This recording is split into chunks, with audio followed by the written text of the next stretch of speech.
Clarissa, kausapin mo naman ako. Kailan ba tayo magbabayad sa ospital? Ang tagal na ng bill, lumalaki na lang. Ani-aling Nena, ang tiyahin ni Clarissa sa kabilang linya. Ang boses nito'y puno ng pag-aalala at pagkadismaya. Nakahawak si Clarissa sa lumang telepono sa kanilang maliit na sala. Ang tingin ay nakapako sa malabong larawan ng kanyang ama na nakasabit sa dingding. Si Mang Tonyo, ang pinakamatatag at pinakamabait na ama sa buong mundo. Ngayon ay nakaratay sa kama. Nakikipaglaban sa isang malalang karamdaman. Umabot na sa milyon-milyon ang gastusin sa ospital. Tita Nena, alam niyo naman po diba, ginagawa ko ang lahat. Nagdodoble kayod ako. Pero kulang na kulang pa rin eh. Halos pabulong na sagot ni Clarissa. Pinipigilan ng hikbi. Ang kanyang trabaho bilang call center agent ay sapat lang para sa pang-araw-araw na pangangailangan at konting pambayad sa gamot. Pero para sa operasyon na kailangan ng kanyang ama, malayo ito sa sapat.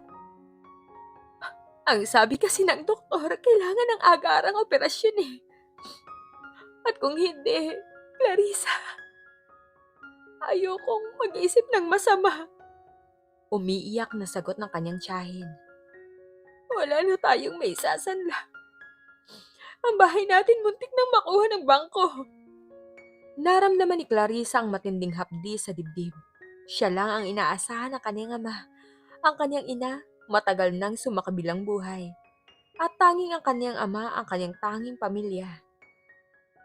Huwag po kayong mag-alala, tita. May naisip po akong paraan. Pagsisinungaling niya. Kahit na wala naman.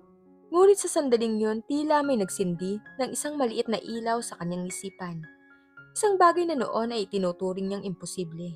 Ngayon, tila nagiging nag-iisang solusyon. Kinabukasan habang nasa trabaho, nakatanggap si Clarissa ng text message mula kay Ate Cora. Isang dati niyang kasamahan na ngayon nagtatrabaho sa isang malaking law office.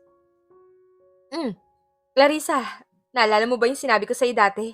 Yung tungkol sa kliyente namin na naghahanap ng surrogate mother? Yung mayaman na binata, CEO ng Magalona Group of Companies? Seryoso pa rin sila. Kung interested ka, pwede kong ayusin ang meeting. Nagalinlangan si Clarissa. Sa simula, itinaboy niya ang ideyang yon. Ang maging surrogate mother? Ang ipagbuntis ang anak ng iba at pagkatapos ay ibigay? Taliwas to sa lahat ng kanyang paniniwala. Ngunit ngayon, sa bawat pagdaan ng araw, na lumalala ang kalagayan ng kanyang ama. Ang idea, hindi na kasing imposible. Bumuntong hininga si Clarissa. Ang mga matay nakapako sa screen ng kanyang computer na tila malayo ang iniisip. Ito na lang kaya talaga ang natitirang paraan? Clarissa, okay ka lang ba? Ang lalim ng iniisip mo ah. Una ng kanyang katrabahong si Hana. Nakangiti habang nilalatag ang mga papeles sa kanyang desk. Ngumiti ng pilit si Clarissa. Oh, okay lang ako, Hana. May iniisip lang ako sa bahay eh. Problema sa pamilya. Gusto mo bang mag-share? Alam mo namang nandito lang ako para makinig sa'yo, di ba? Puno ng pag-aalalang sabi ni Hana. Salamat, pero okay lang talaga ako. Sagot ni Clarissa, ngunit ang kanyang isip, abala na sa text ni Ate Cora. Pagkatapos ng shift, habang naglalakad pa uwi, muli niyang binasa ang text message. Ang pangalang Edward Magalona, umalingaw-ngaw sa kanyang isipan. Kilala niya yon. Sino ba naman ang hindi nakakakilala sa Magalona Group of Companies? Isa sila sa pinakamayayamang pamilya sa bansa. Nag-decide siyang tawagan si Ate Cora. Ate Cora? Um, yung... Yung sinabi mo sa akin dati, tungkol dun sa surrogacy? Oh, ano, nagbago na ba ang isip mo, Clarissa? Kailangan ko ng tulong, Ate Core. Sobra. Malala na ang daddy ko. Kailangan niya ng operasyon na milyon-milyon ang halaga. Wala na akong makuhanan ng pera eh. Naintindihan ko, Clarissa. Alam ko mahirap ang sitwasyon mo. Pero Clarissa, sigurado ka ba dito? Kailangan mong isipin ng mabuti. Hindi to biro. Ito ay isang kontrata na magbibigay sa iyo ng malaking pera. Pero may kapalit. Isang buhay at pagkatapos, kailangan mo tong ibigay. Oo, alam ko, Ate Cora. Pinag-isipan ko na eh. Ginawa ko ang lahat pero wala na talaga akong ibang pagpipilian pa. Ayoko pang mawala sa akin si Daddy. Siya na lang ang tanging pamilya ko. Sagot ni Clarissa. Okay, ganito. Kung yan yung desisyon mo, Clarissa, ayusin ko ang meeting sa'yo at sa kliyente namin. Pero tandaan mo, kailangan mo maging handa sa lahat ng posibleng mangyari. Emosyonal at pisikal. Handa ako, Ate Cora. Handa na ako sa kahit ano. Sa gabing yon, hindi makatulog si Clarissa. Paunti-unti, naguunahan sa kanyang isip ang mukha ng kanyang ama at ang pangalang Edward Magalona. Nag-decide siyang ipaubaya ang kanyang sarili sa kapalaran sa pag-asang maililigtas nito ang buhay ng kanyang ama. Hindi niya alam kung ano ang naghihintay sa kanya, ngunit alam niya na ito ang tanging pag-asa. Ilang araw ang lumipas at dumating ang tawag na pinakahihintay ni Clarissa. Clarissa, this is Ate Cora. Nag-set na ng meeting mo. Pupuntahan mo sila sa isang opisina. Sa opisina mismo ni Sir Edward Magalona. Bukas, 10:00 ng umaga. Ang address nasa Magalona Tower, 30th floor. Huwag kang mag-alala ha. Kasama mo ako. Ang kaba sa dibdib ni Clarissa tila tambol na humahataw. Pumasok siya sa trabaho kinabukasan. Nagpaalam na maaga. Sinasabing may importante siyang appointment. Ang mga mata ng kanyang katrabaho ay puno ng pagtatanong, ngunit pilit lang siyang ngumiti at umiwas sa mga tanong. Pagdating sa Magalona Tower, napanganga si Clarissa sa taas at ganda ng gusali. Ang marmol na sahig, ang makintab na chandelier, at ang mga eleganteng tao sa lobby ay tila nagpapamukha sa kanya na isa siyang ordinaryong tao na napasok sa mundo ng mga mayayaman. Clarissa, halika na. Bulong ni Ate Cora na sumalubong sa kanya sa harap ng elevator. Huwag kang kabahan. Magpakatotoo ka lang. Pero kinakabahan talaga ako, Ate Cora eh. Para bang hindi ako nabibilang dito. Lahat ng tao may puwang, Clarissa. Basta ba't may layunin ka? At ang kailangan mo, napakabuti. Nang bumukas ang elevator, bumungad sa kanila ang isang malawak at modernong espasyo. Ang office ni Edward Magalona o ang Magalona Group of Companies. Tila isang palasyo. Isang eleganteng receptionist ang bumati sa kanila. Magandang umaga po. Sino po sila? Tanong ng receptionist na kangiti. May appointment po kami kay Sir Edward under the name ni Miss Clarissa Reyes para sa surrogacy arrangement. Kayo po pala. Pasok po kayo sa waiting area. Tatawagan ko po kayo pag available na po si Sir Edward at ang aming lawyer. Nasa waiting area sila. Tahimik at punong-puno ng kaba nang biglang bumukas ang isang malaking pinto. Mula doon lumabas ang isang matangkad, makisig na lalaki na may seryosong mukha. Suot niya ang isang mamahaling suit at ang kanyang mga mata parang may taglay na lamig. Siya si Edward Magalona. Tumayo si Clarissa, ang mga tuhod nangangatog. Ang gaganap na ama ng kanyang magiging anak. Magandang umaga, Miss Reyes. Bati ni Edward, ang boses ay formal. Ang mga matay direktang nakatingin sa kanya, walang emosyon. Pakiupo, simulan na natin. Pumasok sila sa isang conference room. Lumingap si Clarissa, may mga papel na nakalatag sa mahabang lamesa. Nakaupo na doon ang isang matandang lalaki, mukhang abogado. Miss Reyes, ako po si Attorney de la Cruz, ang legal counsel ni Sir Edward Magalona. Ito po ang kontrata na pinagkasunduan. Binasa niyo na ba ang draft na ipinadala namin? Panimula ng abogado. Opo, attorney. May hinahong sagot ni Clarissa. Naalala niya ang mga gabing ginugol niya sa pagbabasa ng bawat linya ng kontrata, ang bawat probisyon at ang bawat salita. Kung gayon, diretsahin na natin, sabi ni Edward na nakaupo sa tapat niya. Ang kanyang mga mata ay tila nakikita ang pinakaloob ng kanyang kaluluwa. Miss Reyes, kailangan nating linawin ang lahat mula sa simula. Ang kasunduan na to, mahigit na nakabase sa negosyo. Ikaw magiging surrogate mother para sa akin. Ang bata magiging akin at walang ibang magulang kundi ako. Opo, sir. Naintindihan ko po yun. Sabi ni Clarissa, nakatingin sa kanyang mga kamay na nakapatong sa kanyang hita. Ang lahat ng gastusin sa medikal, prenatal care, at delivery ay sasagutin ko. May nakalaan din na buwanang allowance para sa'yo. At isang malaking halaga pagkatapos ng matagumpay na panganganak. Sapat yun para sa operasyon ng iyong ama. At para makapagsimula ka ulit. Patuloy ni Edward. Opo, sir. Maraming salamat po. Bulong ni Clarissa na ang mga mata ay nakapako sa lamesa. Walang maraming salamat, Miss Reyes. Ito ay isang kontrata, isang transaksyon.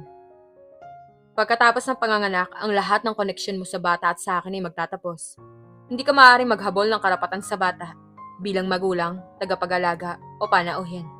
At ang pinaka-importante, ang kasunduang ito mananatiling lihim. Malamig na tugon ni Edward. Napasinghap si Clarissa. Ito ang pinakamahirap na bahagi. Ang alam niya, kapag lumabas na ang anak, ayos ng lahat. Kakayanin niya raw. Ngunit sa tuwing naririnig niya ang mga salitang walang karapatan, tila may bumibiyak sa kanyang puso. Naintindihan mo ba yon, Miss Reyes? Muling tanong ni Edward. Opo, Sir Edward, naintindihan ko po. Malalim pa ring bulong ni Clarissa. May mga katanungan pa ba kayo bago tayo magpirmahan? Tanong ni attorney. Nag-isip si Clarissa. Ano pa nga ba ang maitatanong niya? Ang lahat ay malinaw. Ang lahat ng mga what-ifs. Tila walang saysay sa harap ng kanyang desperasyon. Wala na po, attorney. E di kung gayon, pakipirmahan na lamang ang mga dokumento, Miss Reyes. Kinuha ni Clarissa ang ballpen, ang kanyang kamay, nanginginig ng pirmahan niya ang bawat pahina. Ang bawat pirma, tila isang selyo na nagbigay ng pahintulot sa isang hindi tiyak na kapalaran. Matapos siyang pumirma din si Edward at si Attorney De La Cruz. Ang proseso ng medical procedure magsisimula sa susunod na linggo. Ang staff ko ang mag-aasikaso sa lahat. Kailangan mong sundin ang lahat ng payo ng doktor. Ang bawat check-up, obligasyon. Sabi ni Edward. Apa, sir. Ngayon, dahil tapos ng usapan, maaari na kayong malis. Malamig na sabi ni Edward na tila nagmamadali. Tumayo si Clarissa, ang pakiramdam tila isang malaking bato ang bumagsak sa kanyang balikat. Ngunit sa kabila ng bigat, may konting pag-asa na sumisibol sa kanyang puso. Ang pag-asa para sa kanyang ama. Clarissa, okay ka lang ba? Bulong ni Ate Cora. Okay lang po, ate. Nakakapagod lang po eh. Ngunit sa kanyang kalooban, alam niyang nagsisimula pa lang ang lahat. Ang isang kasunduan na babago sa kanyang buong buhay. Isang lihim na kasunduan para sa isang buhay. Dumating ang araw para sa unang medical na procedure ni Clarissa. Isang pribadong klinik ang kanyang pinuntahan. Ayon sa direksyon mula sa staff ni Edward, ang lugar ay malinis, moderno, at may magagarang facility. Malayo sa mga publikong ospital na dati niyang pinupuntahan para sa kanyang ama. Magandang umaga po, Miss Reyes. Ako po si Dr. Santos, ang inyong OB-GYN. Bati ng isang babaeng doktor na may malumani ng ngiti. Huwag po kayo mag-alala, gagawin po namin ang lahat para maging komportable kayo at ligtas ang proseso. Sumailalim si Clarissa sa iba't ibang test at consultations. Maliban kay Dr. Santos, mayroon din siyang nakakausap na isang psychologist. Bahagi ng suportang ibinigay para sa emotional well-being ng mga surrogate mothers. Clarissa, naiintindihan ko na komplikadong sitwasyon mo. Sabi ng psychologist na si Dr. Garcia sa isang session. Mayroon ka bang anumang pag-aalinlangan o takot na gusto mong ibahagi? Takot po, Dr. Garcia. Takot na hindi ko alam kung paano kaharapin ang lahat. Takot sa paghusga ng ibang tao at takot na baka sa huli hindi ko po kayanin. Nako, normal lang ang mga ganyang pakiramdam, Clarissa. Ang mahalaga mayroon ka malinaw na layunin. Ang pagliligtas sa iyong ama. Tandaan mo yan, ito ang magiging gabay mo sa panahong mahirap. Paliwanag ni Dr. Garcia. Ilang linggo ang lumipas at sa wakas dumating ang araw ng embryo transfer. Ang pakiramdam ni Clarissa ay halo-halo. Kaba, pag-asa, at isang kakaibang sense of purpose. Matapos ang procedure, pinayuhan siyang magpahinga at iwasan ang anumang stress. Isang linggo pagkatapos, nakuhang resulta. Positive. Buntis si Clarissa. Nang marinig ang balita mula kay Dr. Santos, tila bumilis ang tibok ng puso ni Clarissa. May halong gulat at saya ang kanyang naramdaman. Nagtagumpay ang unang hakbang. May isang bagong buhay na nabubuo sa kanyang sinapupunan. Ipapasa ko po ang balita kay Sir Edward, sabi ni Dr. Santos ang nakangiti.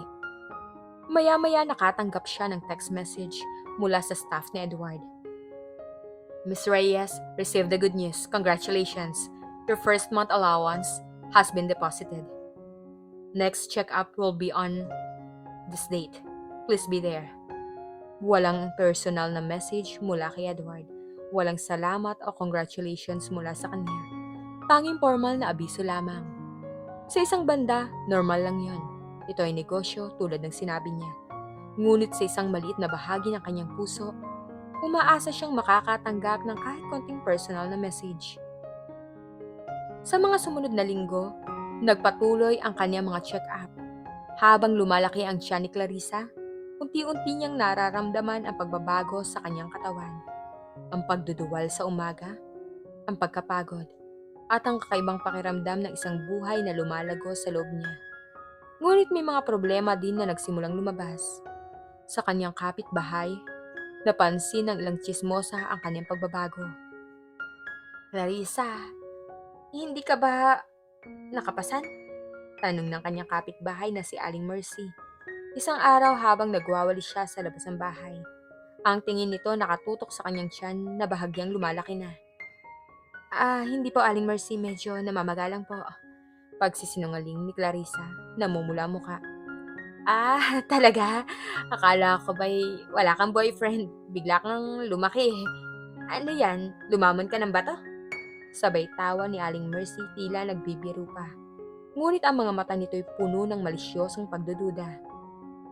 Wala po akong alam sa sinasabi niyo, Aling Mercy. Sagot ni Clarissa, sabay talikod at pasok sa bahay. Naramdaman niya ang init sa kanyang pisngi. Ito ang simula ng kanyang takot, ang paghusga ng ibang tao. Paano niya itatago ang katotohanan sa loob ng 9 na buwan? Isang buwan habang nasa isa niyang prenatal check-up. Nagulat si Marisa nang makita si Edward sa waiting area. Hindi siya kasama sa karaniwan. Nakaupo siya, nakasuot ng formal na damit at nagbabasa ng isang business magazine. Ang mukha ay seryoso. Sir Edward? Gulat na tanong ni Clarissa. Tumingala si Edward, ang mga mata na natiling walang emosyon. Miss Reyes, nandito lang ako para mag-check. Kailangan kong tiyakin na maayos ang lahat. Okay po. Sagot ni Clarissa, ang puso ay kumabog ng mabilis. Ito ang unang pagkakataon na personal na nagpakita siya. Maayos naman ba ang pakiramdam mo? Sumusunod ka ba sa mga payo ng doktor? Tanong ni Edward, ang boses ay direkta. Apo sir, maayos naman po. Sumusunod po ako. Good. Walang dapat maging problema. Maikling sabi ni Edward. At pagkatapos ibinalik ang tingin sa kanyang magazine. Maikli lang ang kanilang usapan, ngunit sapat na yon para mag-iwan ng kakaibang pakiramdam kay Clarissa. Ang kanyang pagdating tila nagpapahiwatig na mayroon siyang konting pag-aalala. Kahit na pilit niyang itinatago ito sa kanyang formal na pamamaraan. Miss Reyes, kayo na po! Tawag ng nurse. Tumayo si Clarissa. Lumingon sandali kay Edward bago pumasok sa loob. Nakita niyang nakababa na ang magazine ni Edward at ang mga mata nito nakatingin sa direksyon niya. Tila nag-iisip ng malalim. Isang maliit na kislap ng pag-aalala ang nakita niya. O baka guni-guni lang niya. Sa loob ng klinik, habang inu-ultrasound siya, nakita ni Clarissa ang maliit na imahe ng sanggol sa screen. Isang maliit na butil ng buhay. Naririnig mo ba ang tibok ng puso? Ang lakas, malusog ang baby. Tanong ni Dr. Santos na nakangiti. Narinig ni Clarissa ang mabilis na tibok ng puso. Isang tunog na puno ng kanyang buong pagkatao. Sa sandaling yon, ang kanyang mga pinansyal na problema, ang paghusga ng mundo, ang kontratang pinirmahan niya, tila naglaho. Tanging ang tunog ng buhay na yon ang mahalaga. Habang naglalakad palabas ng klinik, Nakasalubong niya si Edward. Nakita mo ba ang baby? Tanong ni Edward. Ang boses mas malumanay kaysa kanina. Apo, Sir Edward. Narinig ko po ang tibok ng puso niya. Nakangiti sa unang pagkakataong sagot ni Clarissa. Ngumiti rin si Edward. Isang maliit at halos hindi mahalata. Good, that's good. Sa maikling sandaling yon, nakita ni Clarissa ang isang side ni Edward na hindi niya pa nakikita. Ang isang ama na nasasabik sa kanyang anak. Isang ama na hindi lamang nagpapakita ng formalidad, kundi may kurot ng pagmamahal. At sa sandaling yon, naramdaman ni Clarissa na ang kanyang desisyon ay tama. Para sa kanyang ama at para sa maliit na buhay na lumalago sa kanyang sinapupunan. Lumipas ang mga buwan at ang pagbubuntis ni Clarissa ay patuloy na umuusad. Unti-unti nang lumalaki ang kanyang tiyan at malinaw na imposibleng itago sa kanyang mga kapitbahay. Ang mga bulungan at tsismis ay naging mas matindi. Isang hapon, habang nagdidilig si Clarissa ng halaman sa labas ng kanilang bahay, lumapit ang isang grupo ng mga kapitbahay, pinangungunahan ni Aling Mercy. Clarissa anak. Panimula ni Aling Mercy, ang boses ay matamis, ngunit ang mga mata ay mapanuri. Hindi ba't nagtatrabaho ka pa sa call center? Bakit parang palagi kang nasa bahay ngayon? At ang laki na yata ng tiyan mo. Nag-resign na po ako, Aling Mercy. Masakit na po kasi ang likod ko sa pag-upo ng matagal. Sagot ni Clarissa, pilit na ngumingiti. Nag-resign? Aba, paano na ang pambili mo ng gamot ng iyong ama? At bakit naman ganyan ang tiyan mo, Clarissa? Hindi mo naman siguro kami niloloko, di ba? Alam mo naman ang mga tao sa atin, napakabilis ang pagdating ng balita. Si Manang Linda naman ang nagsalita, ang boses puno ng pagdududa. Wala pa akong tinatago, Manang Linda. May iniinda lang ako sa tiyan, kaya lumalaki.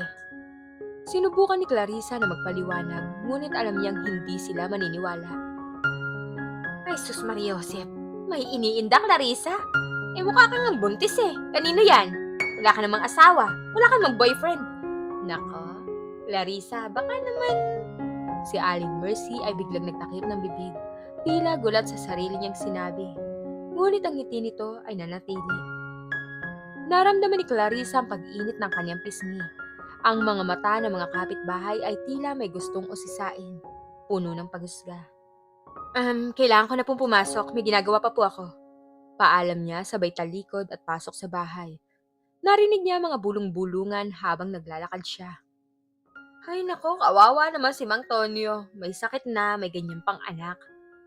Sayang nga mabait pa naman yung dalaga, pero ano bang nagawa niyang kalokohan?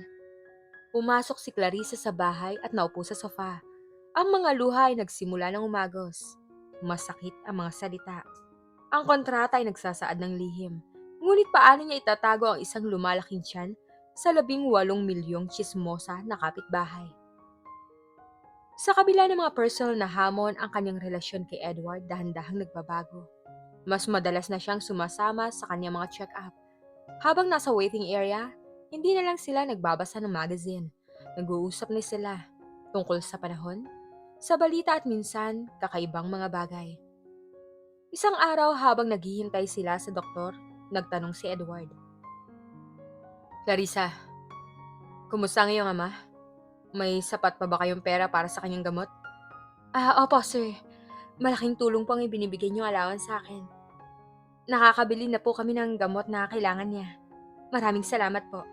Sagot ni Clarissa na nakangiti. Wala kang dapat ipagpasalamat, bahagi yan ng kontrata. At bakit kang umingiti? Tugon ni Edward, ngunit ang kanyang expression ay mas malambot kaysa dati. Kasi po, unti-unti po bumubuti ang pakiramdam niya. Nakakakain na po siya ng konti. At masaya po ako na nakikita ko siyang lumalaban. Paliwanag ni Clarissa. Tumingin si Edward sa kanya, ang mga mata nito ay nanatiling seryoso. Ngunit may kakaibang lambot. Malakas ka, Clarissa. Ang iyong ama, malaki ang utang na loob sa'yo. Nagulat si Clarissa sa sinabi ni Edward.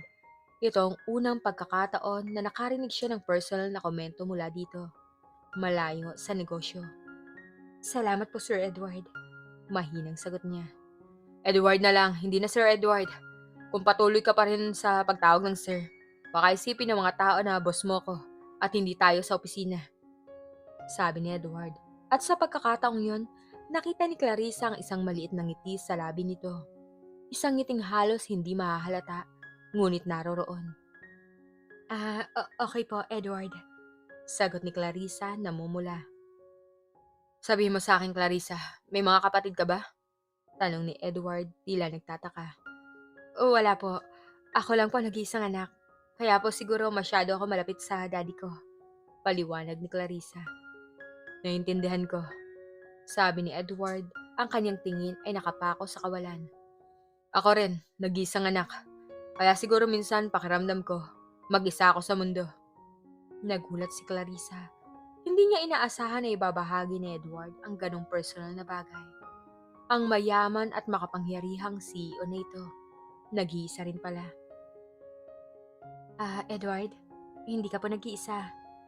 Aniya at pagkatapos ay pinagsisihan niya ang kanyang sinabi. Sino siya para sabihin yon sa isang taong tulad ni Edward?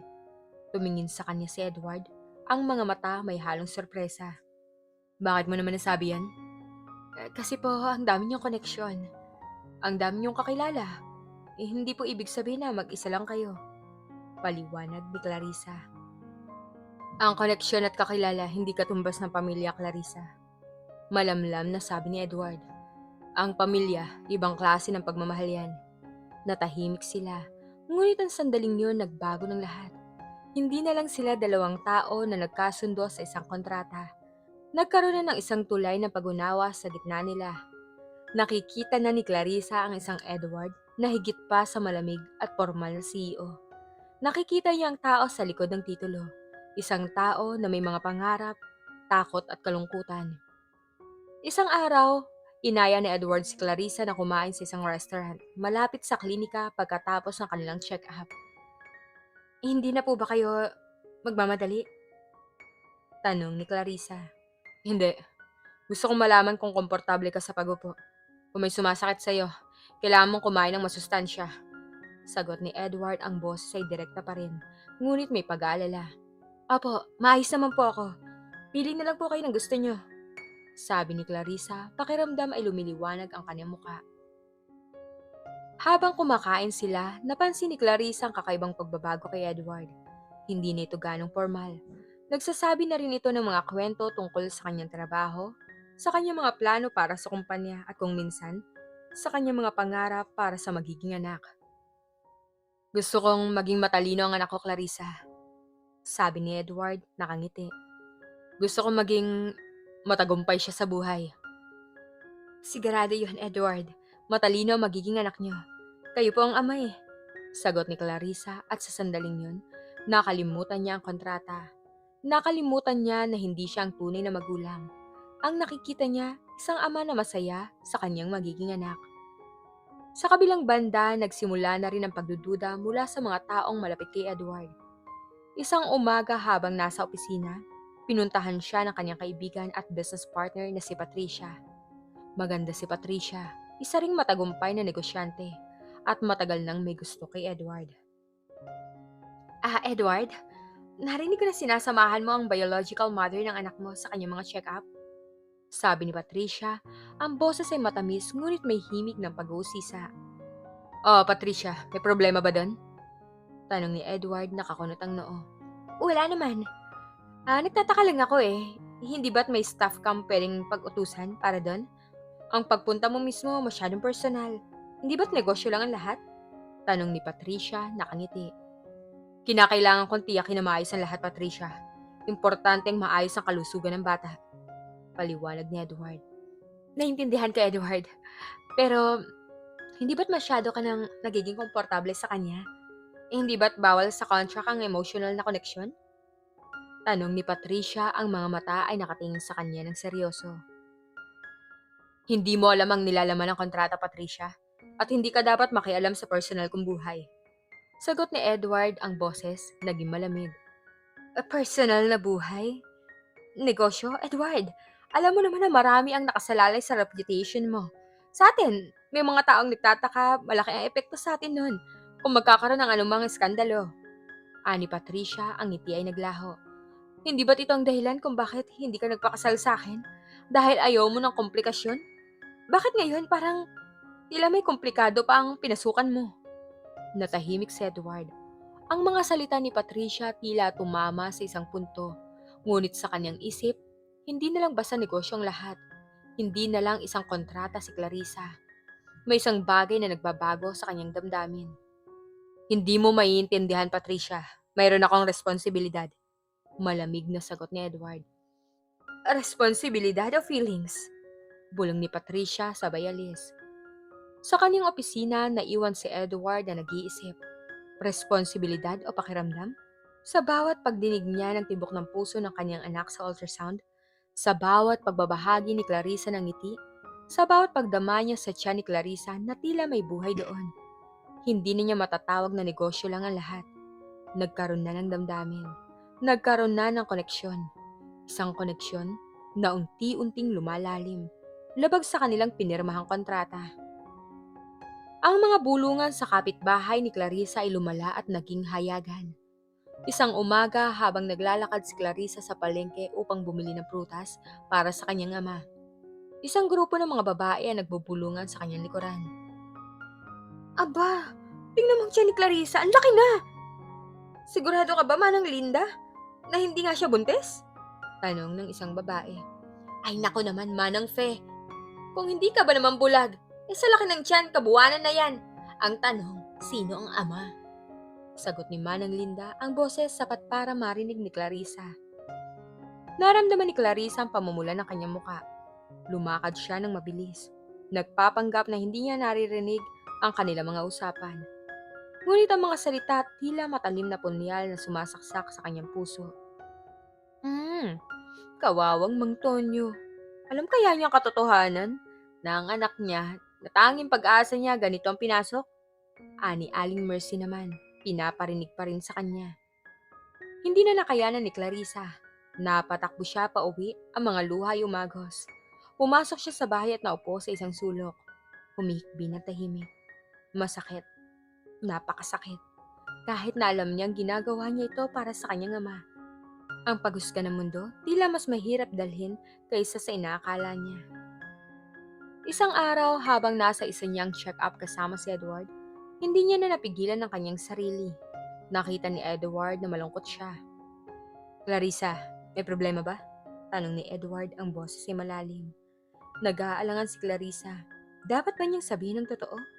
Ang kontrata ay nagsasaad ng pagiging lihim, ngunit ang kanyang puso puno na ng bigat. Edward, yung mga kapitbahay ko kasi, pinag-usapan pa ako. Hinuhusgahan ako. Hindi ko na alam kung paano ko sila haharapin eh. Mahinang sabi ni Clarissa, ang mga luha ay nagbabanta ng umagos. Napakunot ang noni Edward. Ano pinag-usapan nila? Ang tiyan ko, ang pagiging buntis ko. Alam na nila eh. At pinagbibintangan nila ako. Paliwanag ni Clarissa. Ang kanyang boses ay nanginginig. Natahimik si Edward, huminga ng malalim, at pagkatapos tumingin sa kanya ng direkta. Huwag ka mag-alala, Clarissa. Ayusin natin to. Paano? Hindi ko po pwedeng sabihin ng totoo. Hindi po pwedeng malaman ng sino man ang tungkol sa atin. Huwag ka mag-isip ng ganyan. Ako ang bahala. Sabi ni Edward, ang kanyang tinig ay may matinding determinasyon. Isang linggo pagkatapos, kumalat ang balita sa kanilang community. May lumabas daw na article sa isang tabloid na nagtatampok sa Magalona Group of Companies. Isang bahagi ng article tungkol sa misteryosong babae na nakikita nilang kasama ni Edward Magalona sa iba't ibang lugar. Walang pangalan, walang muka, pero may description na malapit kay Clarissa. Ang headline ay nagtanong, ang baby mama ng CEO ng Magalona Group? Isang scandalous affair? Nang mabasa niya ang article, tila nawala ng hangin si Clarissa. Ang kanyang pinakamalaking takot nangyari na. Hindi na lang siya pinag-uusapan, pati na rin si Edward. Agad na tumawag si Edward kay Clarissa. Nakita mo na ba ang article? Tanong niya, ang boses punong-puno ng galit. Apo, pasensya na po. Ako po ang dahilan ng lahat ng to. Pagsisinungaling ni Clarissa, umiiyak. Huwag kang mag-alala sa akin, Clarissa. Ang mahalaga ay ikaw. Kumusta ka? Tanong ni Edward, ang boses malumanay. Okay lang po, pero Ang reputasyon niyo po eh. Puno ng pag-alala. Kaya kong harapin ang media. Ang importante, hindi ka naapektuhan. Ngunit nagkaroon pa ng mas matinding problema. Sa gitna ng eskandalo, bumalik si Patricia sa buhay ni Edward. Edward, kailangan mo linawin ang lahat ng to. Ang reputasyon ng kumpanya nakasalalay dito. Kailangan mo magsalita. Sabihin mo na mali lahat ng tsismis. Sabihin mo na wala kang koneksyon sa babaeng yun. Sabi ni Patricia habang nasa opisina ni Edward. Hindi ko magagawa yung Patricia. At bakit hindi? Dahil ba totoo? Dahil ba totoo ang mga sinasabi nila? Na may relasyon ka sa kanya? Na siya ang nanay na magiging anak mo? Tanong ni Patricia, ang mga mata ay puno ng galit at selos. Wala kang alam sa sitwasyon, Patricia. At ano naman ang alam mo? Na dahil lang sa isang kontrata, handa kang isakripisyo ang lahat? Ang pangalan mo, ang kumpanya mo, ang relasyon natin? Patuloy ni Patricia. Walang tayo, Patricia. Matagal nang wala. Matigas na sagot ni Edward. Hindi mo pwedeng baliwalain ang mga lumalabas sa balita, Edward. Nilalapit ko sa iyo ang solusyon. Magpakasal tayo, linawin natin ang lahat. Sabihin natin na ako ang asawa mo at ang bata ay sa atin. Alok ni Patricia, ang boses ay desperado. Isipin mo to, Edward. Ang isang kasal sa magalo na group at sa akin, malakas sa statement yon. Malilinis natin yung pangalan mo. Natahimik si Edward. Tinitigan niya si Patricia. Ang solusyon na inaalok nito, tila lohikal at praktikal sa mundo ng negosyo. Ngunit sa kanyang puso, may isang imahe na patuloy na naglalaro. Ang imahe ni Clarissa, ang matatag na babaeng nagdadala ng kanyang anak. Hindi ko magagawa yung Patricia. Hindi ko pwedeng gamitin ang isang taong mahalaga sa akin para lang linisin ang aking pangalan. At hindi ko pwedeng ipagkanulo ang taong nagbibigay sa akin ng pagkakataong maging ama. Nagulat si Patricia. Mahalaga? Siya? Edward, negosyo lang yon. Isang surrogate. Hindi mo siya pwedeng mahalin. Contract? Nasa kontrata yun, di ba?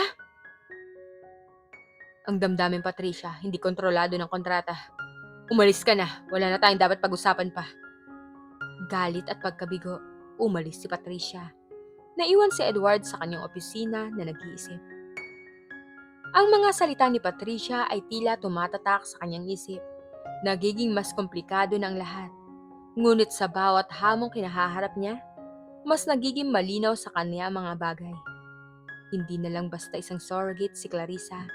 Sa bawat araw na lumilipas, mas lumalalim ang kanyang damdamin para sa kanya. Ang formal na kasunduan unti-unting napapalitan ng isang damdamin na hindi niya inaasahan. Sa bahay ni Clarissa, habang nagpapahinga siya, biglang sumakit ang kanyang tiyan. Parang kinukurot. Naramdaman niya isang matinding kirot. Napahawak siya sa kanyang tiyan, nag-aalala. Aray! Daing niya. Ang pakiramdam tila may gustong lumabas sa kanya. Tumawag agad siya sa staff ni Edward at agad silang nagpadala ng sasakyan. Dinala siya sa hospital.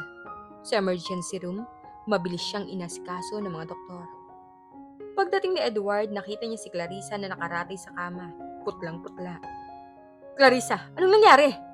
Tanong ni Edward, ang boses puno ng pag-aalala. Sumakit po bigla yung tiyan ko eh. Mahinang sagot ni Clarissa. Kausap na ni Edward ang doktor. Dr. Santos, kumusta ang bata? May problema ba? Naku po, Sir Edward.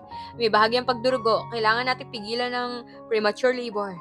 Naglagay na kami ng gamot para doon. Kailangan ni Miss Reyes ng total bed rest. At walang stress. Ang anumang pagkabahala o emosyonal na kaguluhan pwedeng makasama sa baby. Paliwanag ni Dr. Santos. Ang mukha ay seryoso. Tumingin si Edward kay Clarissa. Ang mga chismis, skandalo, ang pagdududa ni Patricia, lahat yon nakakaapekto sa kanya. Clarissa, huwag ka mag-alala, walang mangyayaring masama sa baby natin. Sabi ni Edward, hinawakan ang kamay niya. Ito ang unang pagkakataon na hinawakan niya ang kamay ni Clarissa nang may ganitong pag-alala. Kaya niya itong sabihin, kaya niyang gawin yon. Ang baby natin? Napatingin si Clarissa kay Edward. Ang kanyang mga mata ay nagtatanong. Sa sandaling yon, alam ni Edward ang kontrata may limitasyon. Ang damdamin niya para sa bata at para kay Clarissa, lumagpas na sa mga linya ng kontrata.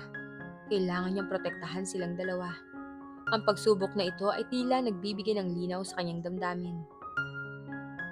Dahil sa pagdurugo, kinakailangan ni Clarissa na manatili sa ospital ng ilang araw. Nandun palagi si Edward. Hindi siya bumalik sa kanyang opisina. Piniling bantayan si Clarissa at tiyakin na maayos ang lahat sa kanila. "Kumusta ang pakiramdam mo, Clarissa?" Tanong ni Edward isang umaga, habang inaalagaan siya nito, pinapakain ng sopas. "Mas maayos na po, Edward. Ang baby?" Tanong niya. Ang kanyang tingin ay nakatuon sa tiyan. "Okay na ang baby, matibay tulad ng nanay niya." Sagot ni Edward nakangiti. Isang ngiti na ngayon ay mas madalas nang lumalabas. "Salamat po sa pag-aalaga niyo. Edward, sorry. Hindi niyo po kailangan gawin to." Sabi ni Clarissa, pakiramdam lumiliwanag ang kanyang puso sa pag-aalaga nito. "Kailangan ko. Kayo ang obligasyon ko ngayon. Ang baby ko at ang nanay niya." Seryosong sagot ni Edward. Ang kanyang mga mata ay nakatingin ng direkta kay Clarissa. Nagulat si Clarissa sa kanyang sinabi. Ang nanay niya? Hindi ba't dapat ay surrogate lamang? Sa parehong araw, dumating si Patricia sa ospital. Nilapitan niya si Edward na lumabas sandali ng kwarto ni Clarissa. "Edward, ano ginagawa mo dito? Hindi mo ba nakikita na mas nakakasama pa ang presensya mo dito? Ang dami niya kakakita sa'yo." Galit na bulong ni Patricia. "Wala kang pakialam, Patricia. Ang importante kalusugan nila." Matigas sa sagot ni Edward. "Sila? Edward? Sinong sila? At siya ay isang surrogate lang. Hindi mo siya pwedeng ituring na ganyan." Sigaw ni Patricia, hindi na mapigilan ang galit. Mula sa pinto ng kwarto, nakita na ni Clarissa ang lahat. Narinig niya ang mga sigaw ni Patricia. "Miss Patricia, anong nangyayari dito?" Tanong ni Dr. Santos sa papalapit. Nagulat sa ingay. "Wala kang kinalaman dito, doktor. Ang babaeng niyang pilit na sinisira ang buhay ni Edward. Siya ang kasama sa chismis na kumakalat. Isang gold digger!" Galit na sigaw ni Patricia. Itinuro si Clarissa na nasa loob ng kwarto. Nakikinig sa lahat. Nagpantig ang tenga ni Edward. Nilapitan niya si Patricia. "Patricia, tama na!" "Bakit? Sasabihin mo bang hindi totoo? Na hindi siya nagpapagamit para sa pera? Na hindi siya ibang babae? Isang babaeng walang dignidad na pumayag ipagbuntis ang anak ng iba? Para lang sa ano? Sa milyong-milyong piso?" Dire-diretsong sigaw ni Patricia. Ang mga mata nanlilisik. Biglang bumukas ang pinto ng kwarto ni Clarissa. Lumabas si Clarissa, ang mukha ay putlang-putla. Ngunit ang mga mata ay puno ng determinasyon. "Patricia, wala kang karapatang husgahan ako ng ganyan." Mahinang sabi ni Clarissa, ngunit ang boses ay matatag. "Oh, narito na pala ang bida. Ano, Miss Reyes? Sasabihin mo bang hindi ka gold digger? Na hindi mo ginagamit si Edward? Na hindi ka nagpapabuntis sa kanya para lang sa pera?" Panginsulto ni Patricia. "Ginagawa ko ang lahat ng to para sa aking ama. Hindi ko pinagbubuntis ang sarili ko para magpayaman, Patricia. Ginagawa ko to para maligtas siya. Kung mayroon mang walang dignidad, ikaw yun. Ang paghusga mo sa akin ng hindi mo alam ang buong sitwasyon, yun ang walang dignidad." Buong tapang na sagot ni Clarissa, kahit na nanginginig ang kanyang buong katawan. Nagulat si Patricia. Hindi niya inaasahan ang ganong sagot mula kay Clarissa. "Clarissa, huwag kang sumagot sa kanya," sabi ni Edward na kinakabahan. "Hindi, Edward. Hayaan niyo po ako ipagtanggol ang sarili ko. Hindi po ako isang gold digger. Ginagawa ko to para sa pangingibabaw ng pagmamahal ko sa pamilya ko. At hindi yun isang bagay na dapat mo ikahiya." Galit na sabi ni Clarissa. Lumuluha na. "At Edward, ikaw, bakit mo ba pinapabayaan yung sarili mo na mapasama sa isang babaeng tulad nito? Alam mo namang marami ang ayaw sa'yo, marami ang gustong manira sa'yo. At ngayon, ibinibigay mo pa sa kanila ang isang malaking dahilan?" Sigaw ni Patricia kay Edward. "Tama na, Patricia! Hindi mo naiintindihan ang anumang nangyayari. At wala kang karapatang gawin to kay Clarissa. At kayo, wala nang puwang sa buhay ko. Umalis ka na!" Matigas na sabi ni Edward. Nagulat si Patricia sa matinding tono ni Edward. "Edward, Paano ka nakakasiguro na tama yung ginagawa mo? Paano ka nakakasiguro na hindi ka lang ginagamit ang babaeng yan? Lumapit si Edward kay Clarissa. Hinawakan ang kamay nito at tinitigan si Patricia. Dahil mahal ko siya, Patricia. Mahal ko si Clarissa. At mahal ko ang magiging anak namin. Nagulantang si Clarissa sa kanyang narinig. Ang mga salitang yun ay tumagos sa kanyang buong pagkatao. Mahal? Siya? Ganon din ang reaksyon ni Patricia. Nanlaki ang kanyang mga mata. Mahal? Edward? Niloloko mo ba ako? Ang kontrata. Ang pinirmahan nyo. Ang kontrata papel lamang. Ang damdamin, Patricia Iba. Kailanman hindi ko kailangang magpaliwanag sa'yo ang nararamdaman ko. Kaya ngayon din, umalis ka na. Galit na galit at luhaan. Umalis si Patricia. Natahimik ang lahat. Ang tanging naririnig ang mabilis sa tibok ng puso ni Clarissa. Edward, totoo ba yung mga sinabi niyo? Mahinang tanong ni Clarissa nakatingin sa kanya. Tumingin si Edward sa kanya, ang mga mata ay puno ng pagmamahal. Hinawakan niya ang pisngi ni Clarissa. Oo, Clarissa, totoo. Mahal kita. Hindi ko alam kung kailan at paano nagsimula, pero sa bawat araw na nakikita kita lumalaban para sa ama mo, sa bawat araw na nararamdaman ko ang pagmamahal mo sa bata, mas lalo kitang minamahal eh. Nagsimulang umagos ang luha ni Clarissa. Luha ng tuwa, luha ng kaguluhan, luha ng pag-asa. Pero Edward, ang kontrata, lahat ng pinagkasunduan natin. Ang kontrata, nagawa sa isang sitwasyong punong-puno ng pangangailangan. Pero ngayon, Clarissa, hindi na lang yun. Mayroon nang nararamdaman eh. Gusto kong maging pamilya ka sa akin. Gusto kong maging ina ng anak ko. Hindi lang bilang surrogate, kundi bilang asawa ko. Sabi ni Edward, ang kanyang boses puno ng sinseridad. Niyakap ni Edward si Clarissa. Ang yakap nito punong-puno ng pag-aalaga at pagmamahal. Sa mga bisig ni Edward, naramdaman ni Clarissa ang kapayapaan na matagal na niyang hinahanap. Ang pagmamahal na hindi niya inaasahan. Ang pagmamahal na nagpahilom sa lahat ng kanyang sugat. Edward, ayoko pong mawala sa akin yung anak ko eh. Hindi ko po alam kung paano ko gagawin yun. Hindi mo na kailangan, Clarissa. Sa oras na ipanganak mo ang anak natin, tayo ang magiging pamilya niya. Ikaw, ako at ang baby. Niyakap pa rin ni Clarissa si Edward.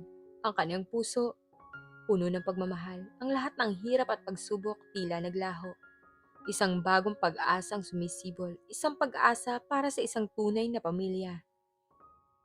Sa mga huling buwan ng pagbubuntis ni Clarissa, naging mas matatag ang relasyon nila ni Edward. Hindi na nila pinansin ang mga chismis at paghusga ng mundo.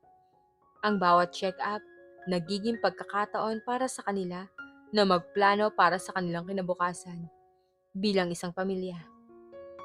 Isang araw habang nasa bahay si Clarissa, biglang tumawag ang kanyang tiyahin, si Aling Nena. Clarissa, may balita ako sa'yo! Maganda! Sigaw ni Aling Nena. Ang boses ay puno ng tuwa. Ano po yun, tita? Tanong ni Clarissa kinakabahan. Ang daddy mo, gumagaling na siya. Hindi lang yung Clarissa. Hindi mo alam kung anong nangyari. Nagtaka si Clarissa. Ano po yun, tita? May isang benefactor.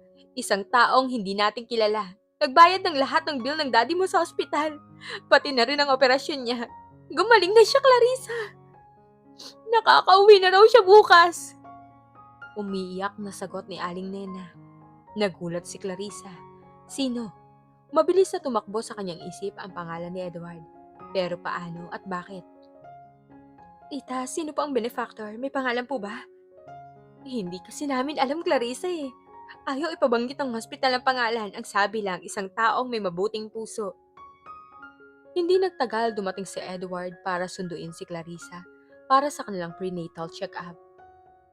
Edward, may itatanong lang sana ako sa'yo.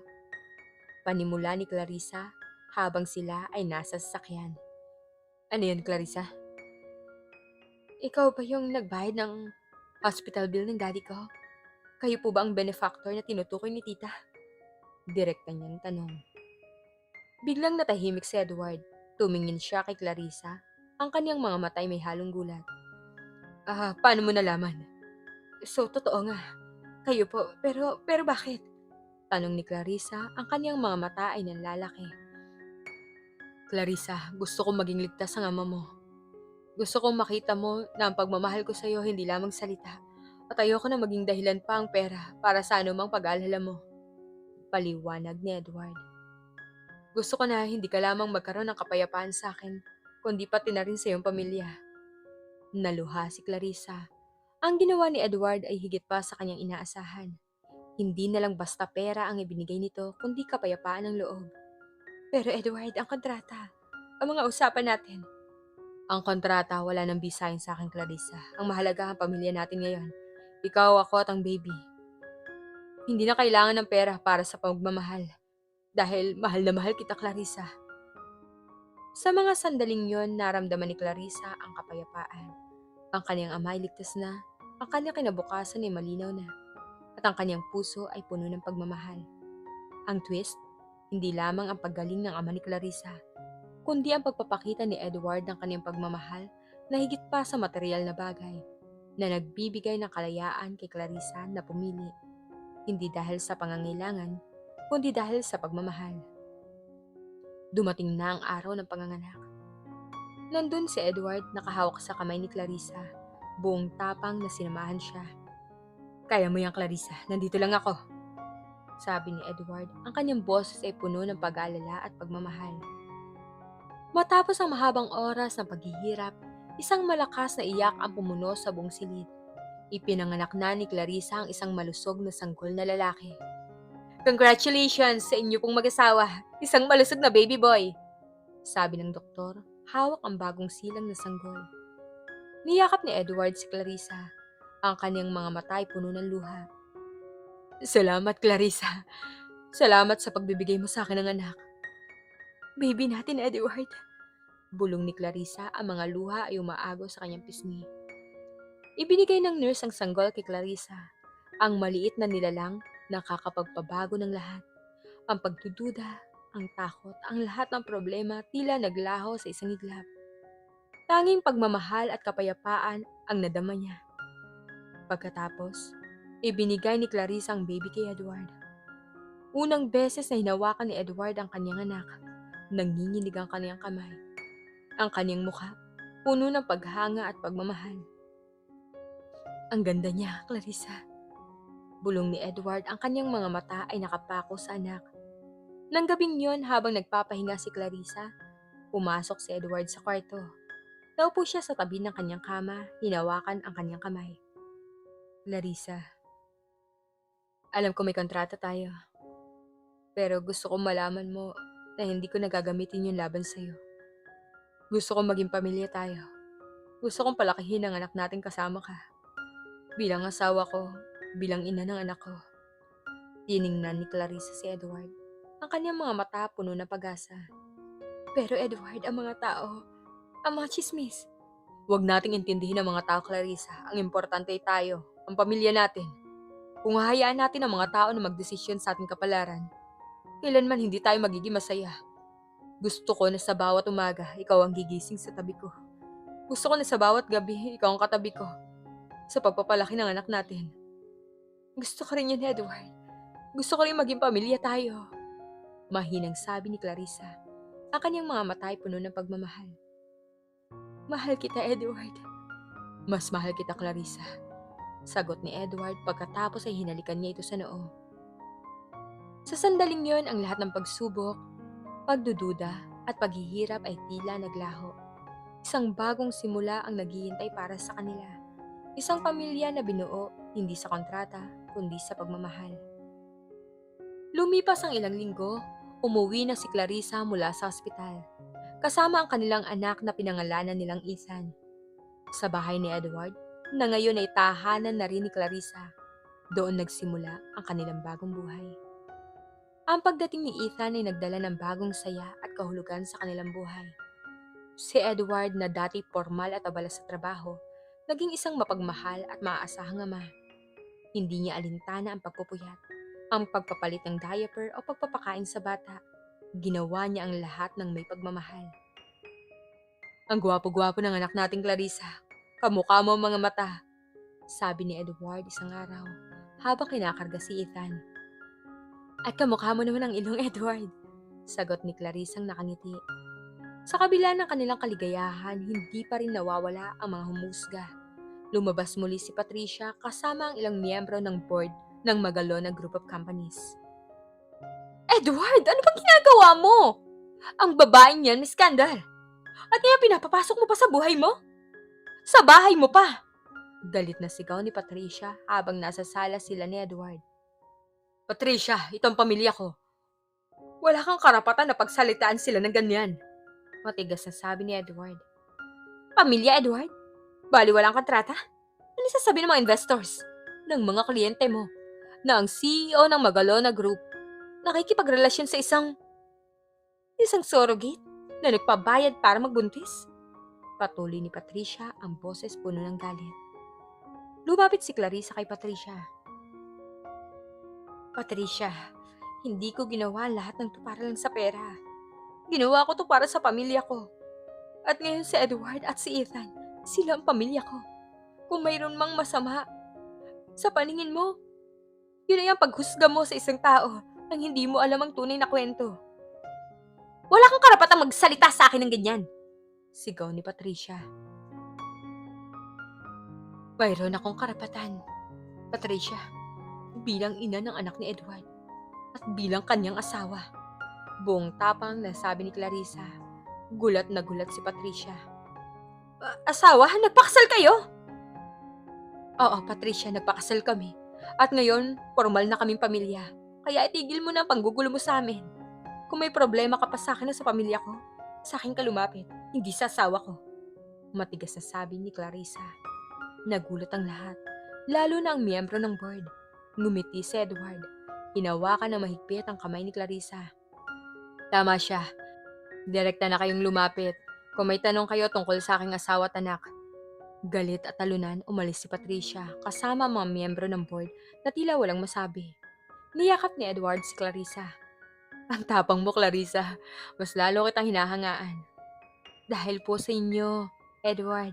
Dahil po binigyan niyo po ako ng lakas. Nang gabing yon, habang tulog na si Ethan, nag-usap sina Clarissa at Edward sa kanilang kwarto. Clarissa, kaya mo bang harapin ang lahat? Ang pag-uusga, ang mga tanong, ang pagiging Mrs. Magalona? Kaya ko. Basta't kasama kita. Basta may pamilya tayo. Ang pagmamahal mo sa akin, yun yung pinakamahalaga. Kailangan ko lang ng lakas ng loob. At alam kong ibibigay mo yun sa akin.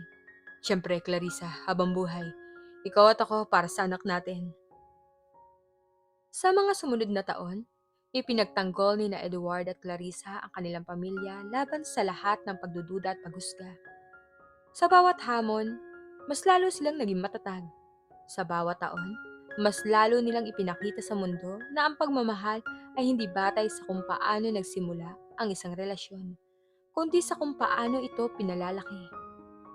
Si Ethan ay lumaki na isang masayahin at matalinong bata, puno ng pagmamahal mula sa kanyang mga magulang. Si Mang Tonyo tuluyang gumaling at naging masaya sa kanyang apo at sa pagmamahal na nakita niya sa pagitan ni Clarissa at Edward. Isang araw habang nasa parke sila ni Ethan, tumingin si Clarissa kay Edward na nakangiti habang nilalaro ang kanilang anak. Edward, hindi ko akalain na mangyayari ang lahat ng to. Ako rin, Clarissa. Akala ko ang buhay ko ay puro negosyo lang. Pero binigyan mo ako ng pamilya eh. Binigyan mo ako ng pagmamahal. Sagot ni Edward, hinawakan ng kanyang kamay. Salamat ah. Salamat sa lahat-lahat, Clarissa. Nako, hindi na kailangan ng salamat, Edward.